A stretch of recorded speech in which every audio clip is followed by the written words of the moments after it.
Good evening. उम्मीद है आप लोगों की प्रिपरेशन अच्छी चल रही होगी और हमारी शुभकामनाएं हैं कि आगे भी आप लोगों की प्रिपरेशन भी अच्छी होती रहे और रिजल्ट भी आपका सकारात्मक रहे, पॉजिटिव रहे।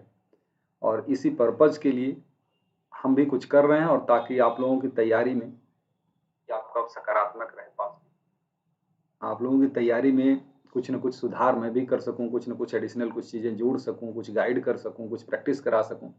और इसी उद्देश्य से आज एक नया प्रैक्टिस सेट लेके मैं हाजिर हूँ आपके सामने और इसकी शुरुआत आज करते हैं ताकि आपका समय बर्बाद ना हो।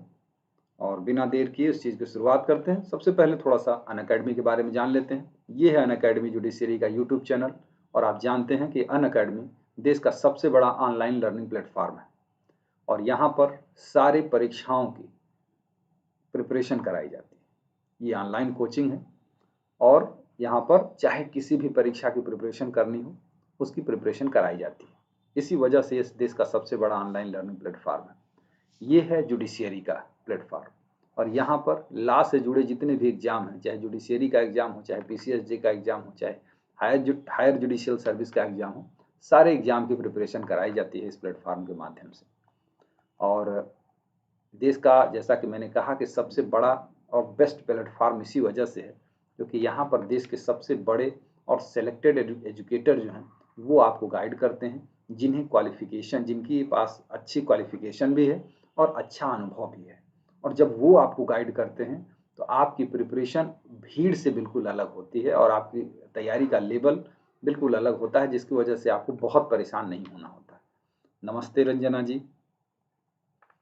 और थोड़ा-सा कन्फ्यूजन रहता है कि पता नहीं कौन-सा सब्जेक्ट पढ़ाया जाएगा, नहीं पढ़ाया जाएगा। तो आपको इस प्लेटफ़ॉर्म पर सारे सब्जेक्ट पढ़ाए जाएँगे जो कि आपके जुडिशियरी के सिलेबस के लिए ज़रूरी है। आप स्क्रीन पर देख सकते हैं सारे सब्जेक्ट के नाम और सिर्फ़ ये 9 सब्जेक्ट ही नहीं बल्कि जितनी भी आपको ज़रूरत होगी सारे सब्जेक्ट पढ़ाए जाएँगे। इस प्लेटफ़ॉर्म पर मैं बता दूँ कि आपको 2 तरीके की क्लासेस चलती हैं। 2 तरीके की क्लासेस चलती हैं। एक स्पेशल क्लासेस होती हैं। एक स्पेशल क्लासेस होती हैं और एक प्लस क्लासेस होती हैं। प्लस क्लासेस स्पेशल क्लासेस जो होती है वो बिल्कुल फ्री में है। आप किसी भी एजुकेटर की चाहे मेरी या चाहे किसी अन्य एजुकेटर की क्लासेस फ्री में पा सकते हैं। आपको अनअकैडमी का एक लर्निंग ऐप डाउनलोड करना होगा और उसमें जुडिशियरी प्लेटफ़ॉर्म जब आप चुनेंगे तो उसमें आपको क्लासेस स्पेशल क्लासेस बिल्कुल फ्री में उपलब्ध होंगी। हाँ, प्लस क्लासेस के लिए एक होता है सब्सक्रिप्शन लेना पड़ेगा आपको, मतलब एडमिशन लेना होगा आपको अनअकैडमी का। और सब्सक्रिप्शन के संबंध में क्या चार्जेज़ हैं वो मैं थोड़ी सी देर बाद में बताता हूँ। फ़ायदा क्या है वो समझ लीजिए। सब्सक्रिप्शन लेने का फ़ायदा ये है कि ये जो समय-समय पर स्टेट को टारगेट करके नए-नए बैच भी शुरू किए जाते हैं और उस बैच का लाभ आप तभी ले पाते हैं जब आप सब्सक्रिप्शन लेते हैं। तो बात करते हैं कि प्राइसिंग प्लान क्या है इसकी। तो ये आप देख सकते हैं स्क्रीन पर कि आपको 1 month, 3 month, 6 month, 12 month, 18 month, 24 month कोई भी प्लान आप चुन सकते हैं। और जब इनमें से आप कोई भी प्लान चुनेंगे, इसमें से कोई भी प्लान आप चुनेंगे, तो आपको इंस्टॉलमेंट में भी फ़ी पेमेंट करने की सुविधा है। इंस्टॉलमेंट में भी फ़ी पेमेंट कर सकते हैं। और अगर आपको लगता है कि ये फ़ीस ज़्यादा है, वैसे तो आप देख ही रहे हैं बिल्कुल ज़्यादा नहीं, लेकिन अगर लगता है कि उसमें भी थोड़ा-सा डिस्काउंट कर लिया जाए, तो ये राय लाइव RAILIVE राय लाइव कोड का अगर आप प्रयोग करेंगे, तो आपको 10% का डिस्काउंट हो जाएगा। ठीक? प्रणाम अंकित, प्रणाम प्रसिद्ध, स्तुति, नमस्ते।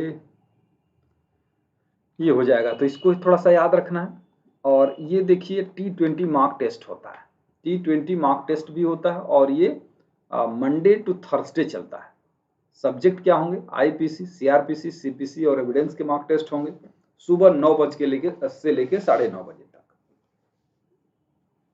और इसका डिटेल में एनालिसिस भी किया जाता है और वो एनालिसिस आपको सैटरडे और संडे को शाम को 7 बजे से लेके 8 बजे तक उसका एनालिसिस किया जाएगा।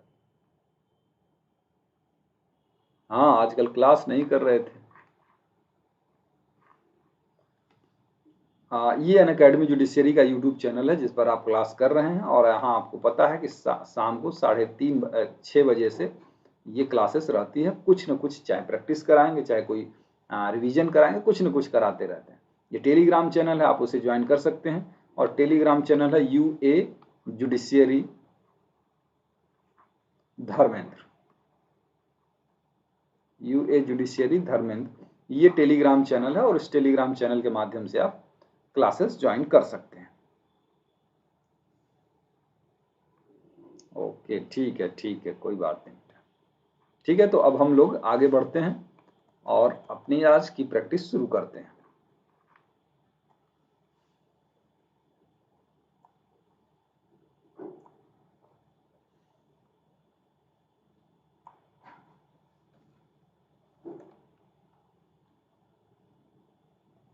ये क्वेश्चन जो है कल हम लोगों ने यहाँ पे छोड़ा हुआ था। 42nd क्वेश्चन कल किए थे क्या? नहीं किए थे ना? 42nd नंबर क्वेश्चन नहीं किए थे ना? तो चलिए करते हैं, पढ़िए 42nd नंबर क्वेश्चन। इसमें से कौन सा एग्जाम्पल जो है वो क्रिमिनल अटेम्प्ट का है? कौन सा एग्जाम्पल क्रिमिनल अटेम्प्ट का है?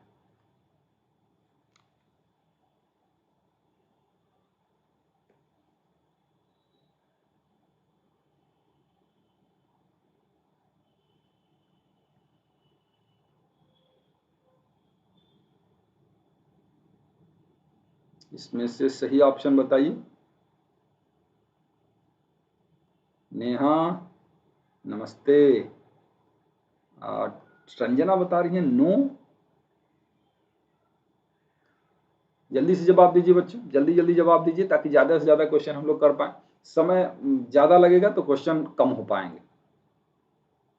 इसमें से कौन सा आपको लग रहा है सही ऑप्शन? ए ना, आपका नीतू ए बता रहे हैं।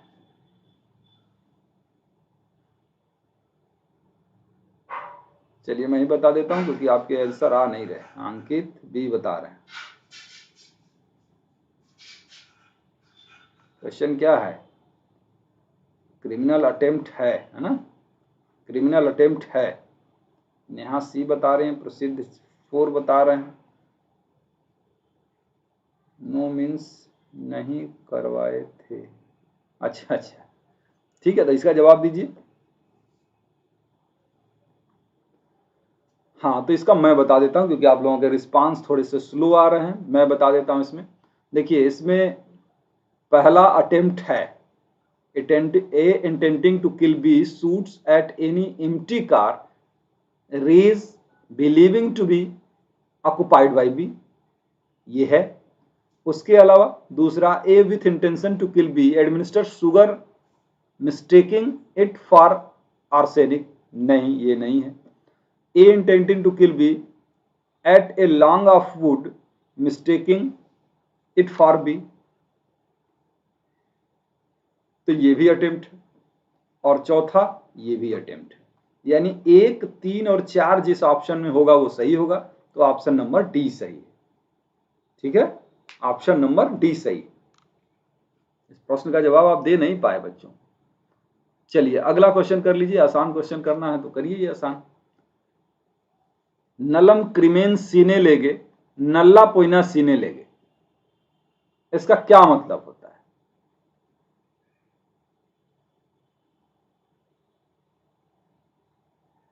नहीं, इसका लिखा है कि इज नॉट कवर्ड बाई, है ना?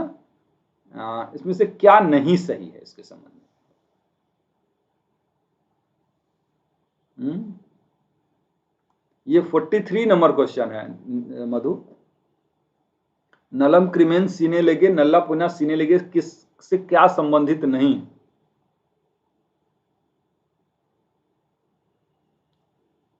तो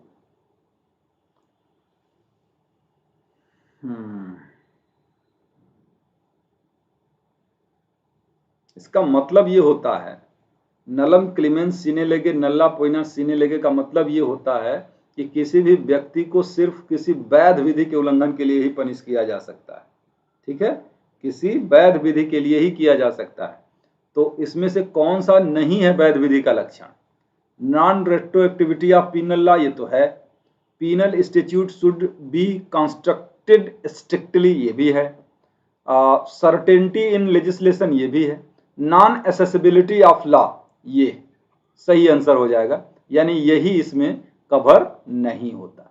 एसेसिबिलिटी ऑफ लॉ होना चाहिए, ये नॉन एसेसिबिलिटी जो लिख दिया ना, यानी कि विधि की अनधिमान्यता नहीं, अधिमान्यता होनी चाहिए, एक्सेस होना चाहिए विधि तक सबकी, तो इसलिए ये गलत है। ठीक है, हाँ, सबकी एक्सेस ला तक होनी चाहिए, सबकी पहुंच ला तक होनी चाहिए, नॉन एसेसिबिलिटी का गुण नहीं होना चाहिए। चलिए question number 44, no person is, पढ़िए।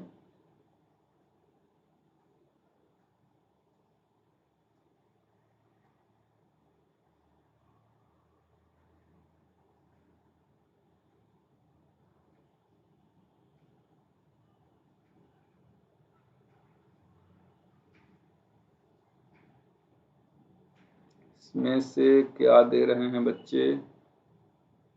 स्तुति, नीतू, आज कठिन है क्या भाई? आप लोगों के जवाब बहुत सही नहीं आ रहा है, आज कठिन हो गया क्या? सलोनी सैनी 44B,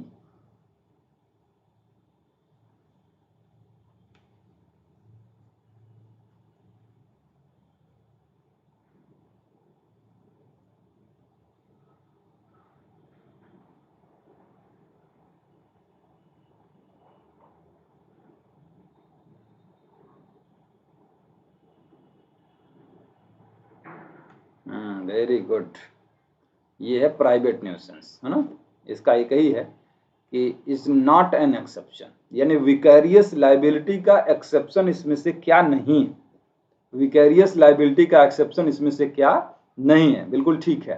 तो कॉमन लॉ के अंतर्गत लिबेल भी होता है, पब्लिक न्यूसेंस भी होता है, कंटेम्प्ट ऑफ कोर्ट भी होता है। ये प्राइवेट न्यूसेंस जो है वो फॉरेन लॉ के अंतर्गत, कॉमन लॉ के अंतर्गत उसका एक्सेप्शन नहीं है, इंडियन लॉ में तो एक्सेप्शन है ही नहीं। चलिए अगला क्वेश्चन कर लीजिए, क्वेश्चन नंबर 45। आज स्पीड आप लोगों की स्लो लग रही है बच्चों। हाँ सुरेंद्र, इसका आंसर दीजिए। Point out incorrect response, normally a person may be participate in a crime in the following veg.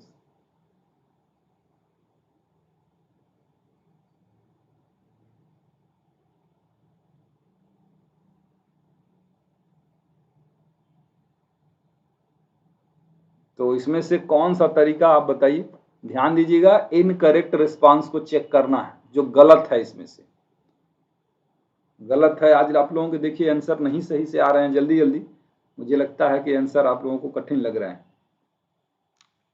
45 का बताइए, अंकित तो बता रहे हैं भाई।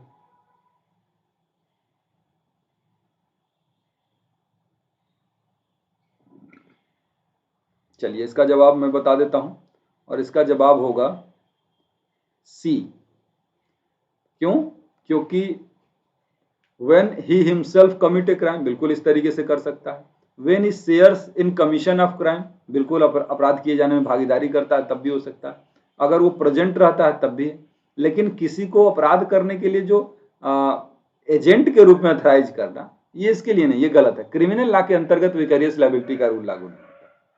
हाँ, क्रिमिनल लॉ के अंतर्गत विकैरियस लायबिलिटी का रूल लागू नहीं होता, इसलिए ऐसा नहीं होगा। चलिए 46, हाँ दुर्गेश सही है, गलत है, गलत है, डी नहीं होगा उसका।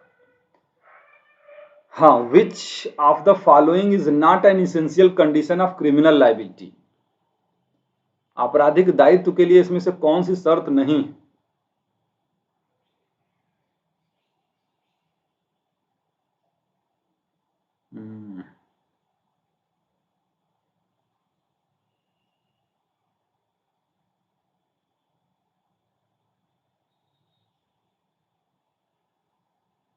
इसका बताइए।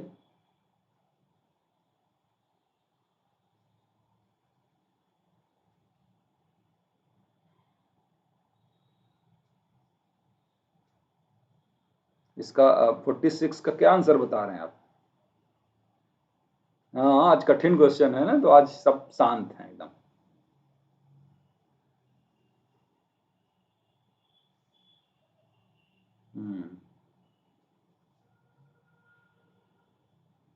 अब पूर्वा जी भी आ गई। अब सलोनी, रोज एकदम हलवा ही क्वेश्चन नहीं मिलेगा आसान आसान, एक आध दिन कठिन भी तो होना चाहिए। हाँ बच्चों, ये जो है इतना स्लो आप लोग करेंगे तो बताइए कितना टाइम लगेगा। Knowledge that the act is prohibited by law, mistake of law कहीं बचाव है ही नहीं। तो इस चीज का अगर नॉलेज आपको नहीं भी है ना, इस चीज का नॉलेज आपको नहीं भी है, तब भी आप जिम्मेदार हैं। इससे कोई फर्क नहीं पड़ता कि आपको लॉ का नॉलेज था या लॉ का नॉलेज नहीं था। क्वेश्चन आगे बढ़ते हैं। 47 47 B sets a fire to the house and at the same time commits theft of the property there. What is A guilty of?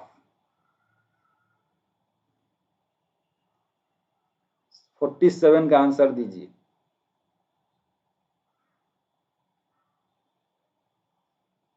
47 का आंसर नीतू। यस, बिल्कुल। अब आप लोगों का इंतजार मैं नहीं करूंगा क्योंकि आप लोग बहुत आज स्लो हैं।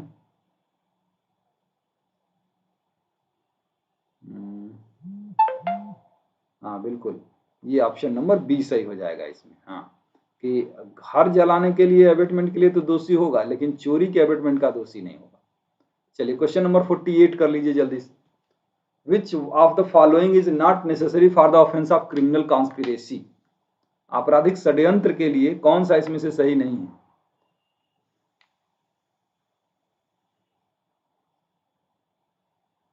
ये ऑप्शन हो जाएगा आपका, वेरी गुड नीतू, ये हो जाएगा ऑप्शन नंबर डी। चलिए 49, question number 49। An insane person is exempted from criminal liability because his mind is not clear, crime are committed out of impulse, mens rea is lacking in him, none of the answer is correct.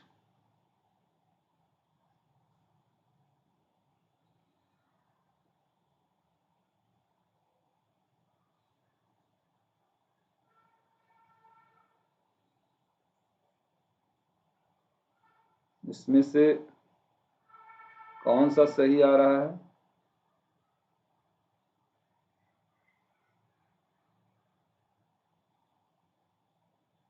हाँ ठीक है, ये जो है इसमें mains रिया absent मानी जाती है। मेंस रिया एब्सेंट मानी जाती है जब भी कोई पर्सन इनसेन पर्सन हो। माने आप एक तरीके से आप समझिए कि सेक्शन नंबर 76 से लेके 95 तक क्रिमिनल लाइबिलिटी से मुक्त इसलिए व्यक्ति हो जाता है क्योंकि माना जाता है कि उसमें मेंस रिया नहीं होती। मेंस रिया जो ऑफेंस के लिए होनी चाहिए वो नहीं होती, तो इसी वजह से यहाँ पे सी ऑप्शन ज्यादा बेटर है। चलिए question number 50। Question number 50, which of the following cases relates to common intention?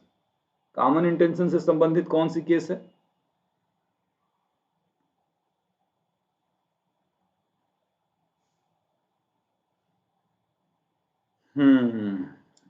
इसका ऑप्शन आप लोग क्या बता रहे हैं? कॉमन इंटेंशन 50 नंबर, 50 का अंकित दे रहे हैं, उज्जवल दे रहे हैं, नीतू दे रही हैं। हाँ बिल्कुल ठीक है, ये 1 2 का 4 है। Mahboob Shah versus emperor, Barendra Kumar Ghosh versus emperor और Srikantiah versus state of Bombay. ये जो है डीपीपी बियर्ड वाला जो केस है वो 85 और 86 पर है।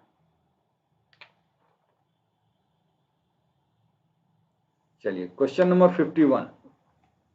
Question number 51, A declaration of forfeiture under section 95 of the CrPC can be set aside by. जो दंड प्रक्रिया संहिता की धारा 95 के अंतर्गत समपहरण की घोषणा निम्न में से किसके द्वारा पास की जा सकती है? इसका आंसर दीजिए जल्दी।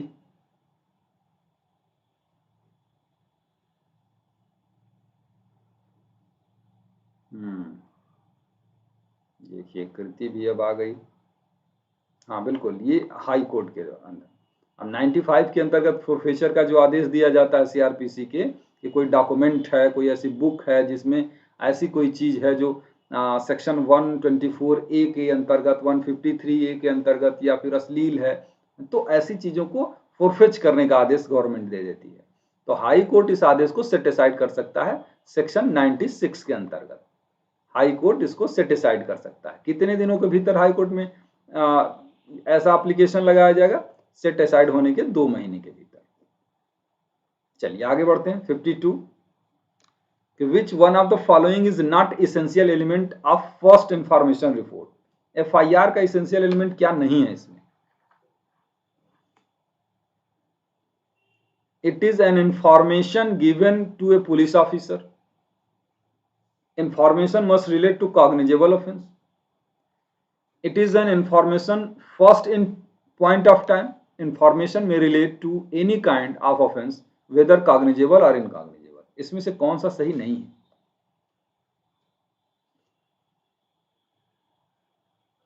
ठीक, बहुत बढ़िया, इसका तो सब आप दे रहे हैं। ये है ऑप्शन नंबर डी। ये कॉग्निजेबल ऑफेंस से संबंधित, नॉन कॉग्निजेबल ऑफेंस की एफआईआर नहीं होती, तो ये गलत हो जाता है।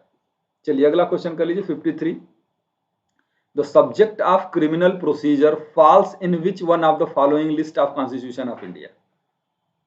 सीआरपीसी किस लिस्ट के अंतर्गत आती है? सीआरपीसी किस लिस्ट के अंतर्गत आती है? चलिए अब तो अब जल्दी जल्दी आंसर आप लोग दे रहे हैं, समझ में आने लगा तो आंसर भी फटाफट आने लगा। कॉन्करेंट लिस्ट का, समवर्ती सूची में है ये। प्रोसीजरल लॉ जो है वो समवर्ती सूची का सब्जेक्ट होता है। चलिए अगला बताइए। 54 under criminal procedure code 1973 the irregularity with vitiate trial have been stated in. दूषित करती हैं इरेगुलरिटी, वो कौन सी धारा में?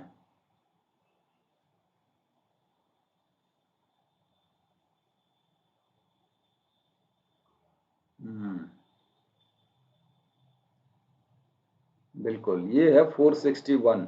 नहीं करती 60 में है और करती हैं 461। 55 number question. Complaint as defined under section 2D of the criminal procedure code 1973 is concern with. Complaint यानी परिवाद किससे संबंधित होता है? अनुराग प्रणाम, विजय, अपूर्वा, अंकित, कृति, स्तुति। ठीक है।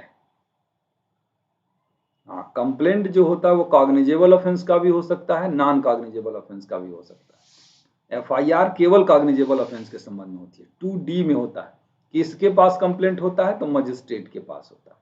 कंप्लेंट किस चैप्टर में है सीआरपीसी के? तो चैप्टर नंबर 15 में है सीआरपीसी।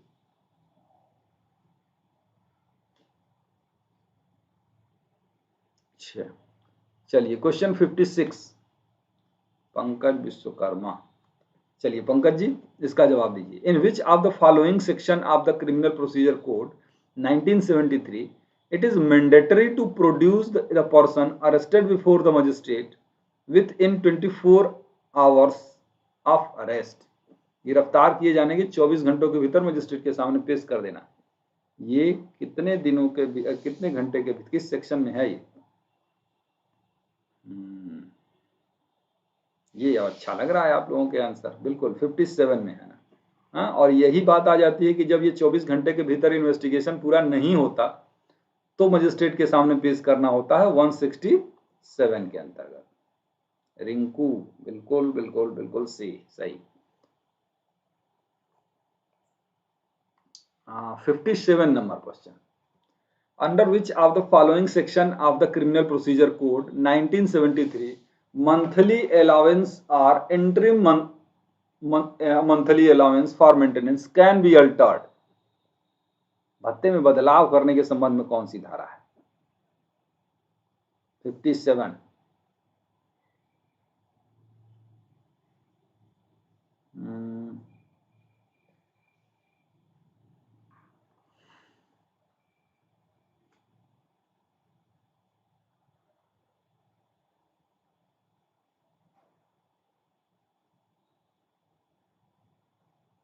हाँ बिल्कुल, ये हो जाएगा सेक्शन नंबर 127 में है कि भाई परिस्थितियों में परिवर्तन हो जाता है, सिविल कोर्ट द्वारा ऐसा कोई आदेश दिया जाता है कि मेंटेनेंस को रद्द कर दिया जाना चाहिए, तो कोई महिला है और वो विवाह कर लेती है तो पुनर्विवाह करने के बाद समाप्त हो जाएगा, या वेव कर देती है तो समाप्त हो जाएगा। तो ये सारी चीजें हैं आपको 127। 58 number question, anticipatory bell under section 438 of criminal procedure code can be invoked in case of, bailable offence के लिए है कि नॉन बेलेबल ऑफेंस के लिए है कि बेलेबल और नॉन बेलेबल ऑफेंस के लिए है कि नन ऑफ द अबव के लिए है। 58 ले अंकित तो एकदम एडवांस में आंसर दे के हाजिर है। कृति,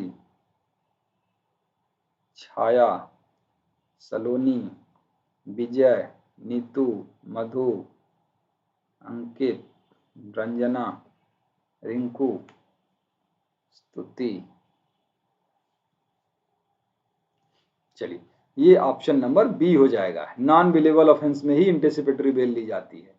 कौन से सेक्शन में है? तो 438 के अंतर्गत है। कौन देता है? तो सेशन कोर्ट दे सकती है एंटिसिपेटरी बेल और हाई कोर्ट दे सकती है। Question number 59। Question number 59, in which of the following section of criminal procedure code 1973 cognizable offence has been defined. Cognizable offence को कहां डिफाइन किया गया है? संज्ञेय अपराध।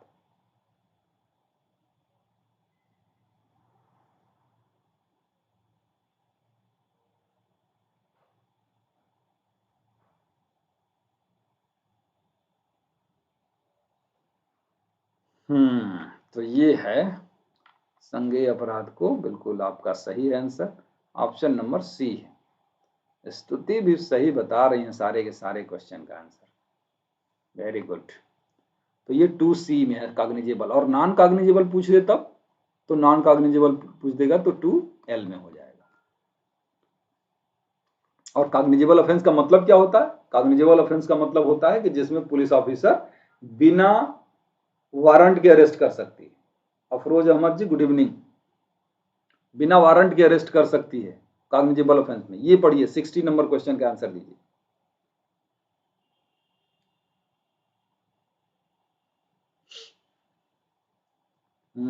60 में क्या है ऑप्शन?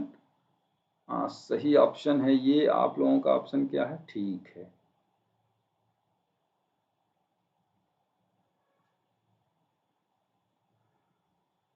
हाँ बिल्कुल। ये 479 जो है यही बात कहता है कि कोई पर्सन अगर पर्सनली इंटरेस्टेड है किसी मामले में तो वो उस मामले को न तो सुनेगा, न अपील के रूप में, न ट्रायल के रूप में, नेचुरल जस्टिस के अगेंस्ट हो जाएगा। फॉर सेक्शन 61 और क्वेश्चन नंबर 61, क्वेश्चन नंबर 61,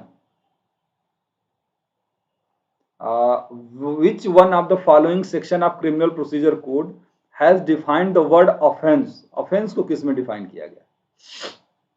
61।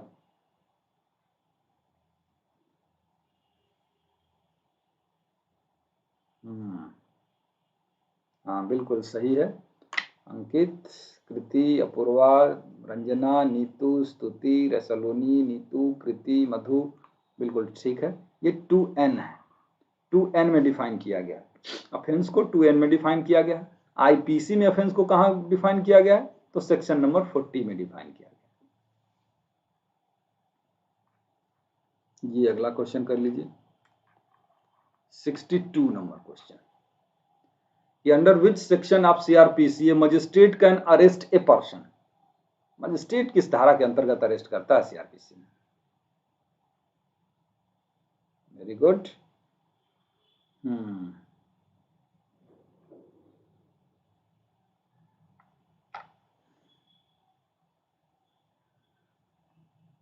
कई प्रश्नों के आंसर बच्चों मैं देख रहा हूं आपके, क्योंकि मैं बोल रहा हूं, आप बहुत अच्छे से आंसर भी उसका दे रहे हैं, लेकिन तब से मैं आगे बढ़ जा रहा हूं।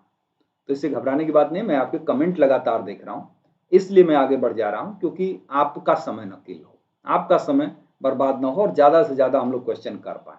और जहाँ ज़रूरत पड़ रही है मैं उसको इक्का दुक्का को रिलेट करके सेक्शन बता दे रहा हूँ। अब बहुत ज़्यादा अगर मैं बताऊंगा तो फिर 3, 4, 5 क्वेश्चन में ही आपके 30 मिनट बीत जाएंगे। ठीक है, तो ये आपने क्या आंसर दिया? बिल्कुल, मजिस्ट्रेट जो है अरेस्ट कर सकता है 44 के अंतर्गत। ठीक है, और किस ऑफेंस में वो अरेस्ट कर सकता है? तो एनी ऑफेंस है, वो किसी भी ऑफेंस में वो अरेस्ट कर सकता है। प्राइवेट पर्सन के लिए तो है ना कि नॉन अवेलेबल होना चाहिए, लेकिन इसके लिए कोई किसी ऑफेंस के संबंध में हो सकता है। जुरिस्डिक्शन के भीतर ऑफेंस होना चाहिए, उसके जुरिस्डिक्शन के भीतर होना चाहिए। तो ये सारी चीजें ध्यान रखनी है। Section question number 63, under which section of CrPC a police officer can release an accused on bail and non bailable case?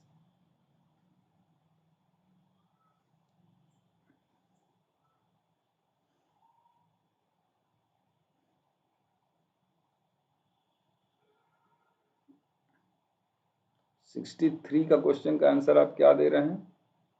ठीक है,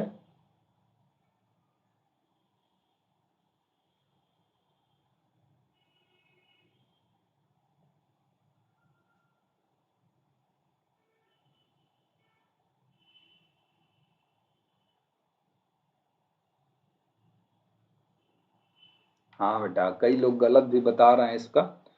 437 नॉन बेलेबल है ना बेटा, नॉन बेलेबल ऑफेंस में बेल कहाँ दी होगी? सेक्शन 437 और हाँ 437 के अंतर्गत होगी, है ना। ऑप्शन नंबर डी सही हो जाएगा। 437 का जो क्लास नंबर 2 आप देखते हैं ना, तो क्लास नंबर 2 में मजिस्ट्रेट भी बेल देता है उसमें। चलिए question number 64, question number 64, section 482 CrPC deals with injunction, arrest of a proclaimed offender, appellate power of high court and inherent power of high court. 64 का बिल्कुल, ये तो आसान क्वेश्चन है। चलिए तो बंद ही कर रहे हैं ना, थोड़ा सा कृत्रिम मिस्टेक है वो। वो जब उसे लगता है कि वो नॉन अवेलेबल नहीं है ऑफेंस, तब वो ऐसे मामलों में क्लास नंबर 2 के अंतर्गत करता है। तो ठीक है, inherent power. 65 number question, question number 65, under code of criminal procedure 1973 charges may be added or altered under, charge में आरोपों में संशोधन कहां हो सकता है, परिवर्तन कहां हो सकता है, कौन सी धारा के अंतर्गत? 65 का क्या आप दे रहे हैं? मिटा दिया बच्ची, छाया।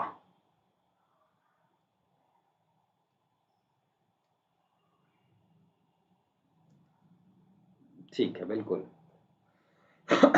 216 में। ठीक है, परिवर्तन किया जाएगा। जब भी परिवर्तन किया जाएगा तो 217 के अंतर्गत उन विटनेसेस को फिर से बुलाया जा सकता है जिनका एग्जामिनेशन किया जा चुका है। ये है क्वेश्चन, आज का last question. Under code of criminal procedure 1973 in warrant case instituted on police report the trial begins when?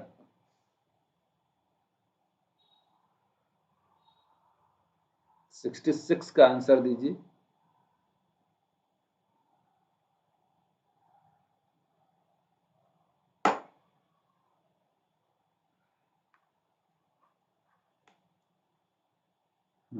ठीक है, यही ठीक है।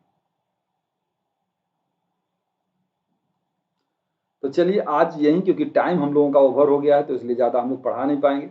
मैं बता दे रहा हूँ कि कल भी हम ऑब्जेक्टिव ही सॉल्व कराएंगे, कल भी हम ऑब्जेक्टिव सॉल्व कराएंगे, लेकिन कल के बाद जब भी हमारी क्लास होगी, हो सकता है परसों रखें, लेकिन परसों रखने में सिर्फ एक दिन हो पाएगा, इसलिए हम हो सकता है कि मना कर दें। और मंडे से लेके मंडे, ट्यूसडे और वेडनेसडे, ये 3 दिन क्लास हम लोग एविडेंस की क्विक रिवीजन का क्लास होगा, मतलब हम लोग रिवीजन करेंगे उसका, और सुपर फास्ट रिवीजन होगा। आपको जितनी भी रिलेवेंट चीजें हैं आपको मैं बताते हुए आगे बढ़ जाऊंगा, और ये 3 दिन की क्लास तो कम से कम होगी ही, क्योंकि हमको मिल पाता है केवल 25 मिनट, 25 मिनट में हम कितना करेंगे। तो 3 दिन की क्लास हम रखते हैं, कोशिश करते हैं, और आपको रिवीजन करा दूंगा ताकि आगे आने वाली परीक्षा में आपको, हाँ अभी तो यूट्यूब पर ही करा देते हैं, अनअकैडमी पर भी कर देंगे, ठीक है। या हो सकता है कि अनअकैडमी यूट्यूब पर तो करा ही रहे हैं, समय अगर हमको मिला तो हम अनअकैडमी पर भी करा देंगे, क्योंकि सब्जेक्ट जैसे यहाँ एविडेंस है तो वहां हो सकता है कि सीआरपीसी और सीपीसी आईपीसी वगैरह करा दें, ठीक है। तो आज इतना ही रहने देते हैं, कल मिलते हैं फिर ऑब्जेक्टिव सॉल्व करने के। हाँ इस पर तो 6:30 बजे से ही क्लास रहती है छाया, यहाँ पे जो हमारी क्लास रहती है वो 6:30 बजे से रहती है, और मंडे टू फ्राइडे रहती है, मंडे टू फ्राइडे रहती है। प्रणाम अपूर्वा, ठीक है, चलिए फिर बाय बाय।